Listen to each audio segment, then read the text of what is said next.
नमस्कार दोस्तों, आपका स्वागत है अपने YouTube चैनल कथांतर में। आज इस वीडियो में मैं आपके लिए शीतल गौर द्वारा लिखी कहानी जिसका शीर्षक है स्त्री की पूर्णता और मातृत्व लेकर आई हूँ। यह कहानी एक माँ की ममता पर आधारित है। तो चलिए बढ़ते हैं आगे कहानी में। बर्थ पर पहुँचते ही उन्होंने चारों ओर नज़रें घुमाई। सभी यात्री अपनी दुनिया में खोए हुए थे। कोई लैपटॉप तो कोई फ़ोन में व्यस्त था। एक दो यात्री मोटे मोटे इंग्लिश नॉवेल पर अपनी नज़रें गड़ाए हुए थे। उनके साथ उनकी बेटी गिन्नी और उसके बच्चे स्पर्श और आरुष थे, जिनकी उम्र 6 और 4 वर्ष थी। बच्चे तो आखिर बच्चे ही थे। बस शुरू हो गई धमा चौकड़ी। कभी भूख लगी है तो कभी पानी की प्यास, तो कभी इधर भाग उधर भाग। सन्नाटे को चीरते हुए कोलाहल से वह लज्जित हो उठी थी। उन्होंने दोनों बच्चों को डांटने के अंदाज में इशारे से चुप बैठने को कहा। आंखों ही आंखों के इशारे से उन्होंने बेटी से भी बच्चों को शांत रहने के लिए कहा था। वैसे इन बच्चों की बाल सुलभ क्रीड़ाएं सभी यात्रियों को मुस्कुराने पर मजबूर कर रही थी। फिर भी बच्चों का शोरगुल उन्हें अटपटा लग रहा था। सामने की बर्थ पर एक अभिजात्य वर्ग दक्षिण भारतीय महिला बैठी हुई थी। उनकी उम्र लगभग 45 वर्ष, पक्का सांवला रंग, गोल्डन फ्रेम के चश्मे में झांकती बड़ी बड़ी आंखें, नुकीली नाक के बाईं और हीरे की लौंग, लिपस्टिक से रंगे हुए होठ, घने काले घुंघराले केश, गले में लगभग 15 तौले की मोटी सोने की चेन और साथ में उतना ही लंबा और भारी मंगलसूत्र, कलाई में हीरे के कंगन, लाल चौड़े बॉर्डर की प्योर सिल्क की साड़ी उनके धनी होने की कहानी कह रही थी। फर्राटेदार इंग्लिश में पड़ोसी यात्री से धीरे धीरे कुछ बात कर रही थी। उनके व्यक्तित्व से आतंकित होकर वह स्वयं में सिमट कर बैठी थी। अनायास उन्होंने टूटी फूटी हिंदी में उनसे वार्तालाप आरंभ किया। वार्तालाप का माध्यम आरुष था। बातों ही बातों में वह कविता जी से घुल मिल गई।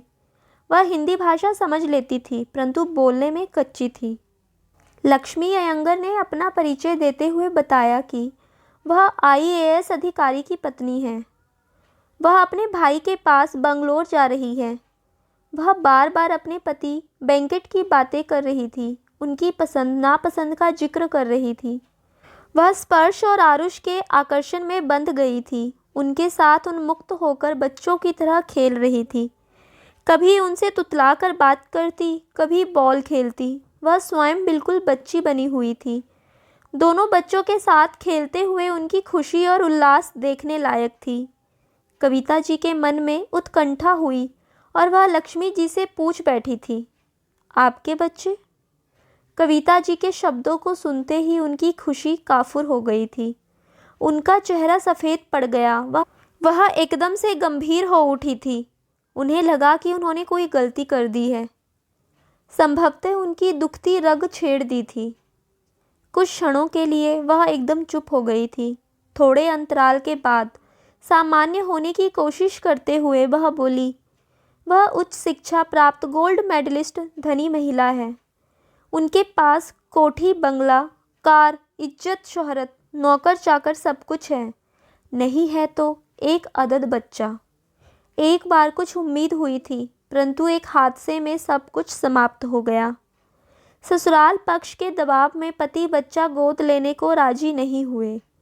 कहते हैं पराया खून पराया ही होता है, कभी अपना नहीं हो सकता।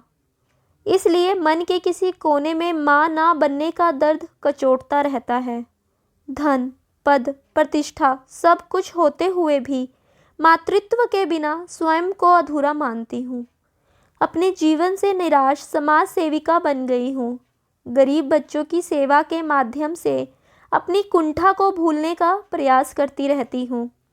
उनकी बातें कविता जी के दिल की गहराई में उतर गई। वह स्तंभित होकर सोचने को विवश हो गई कि क्या स्त्री की पूर्णता सिर्फ मातृत्व में ही है। दोस्तों, मैं आशा करती हूँ यह कहानी आपके दिल को छू गई होगी, अच्छी लगी होगी। इस वीडियो को लाइक कीजिए, दोस्तों में शेयर कीजिए और ऐसे ही स्टोरीज़ के लिए इस चैनल को सब्सक्राइब कीजिए।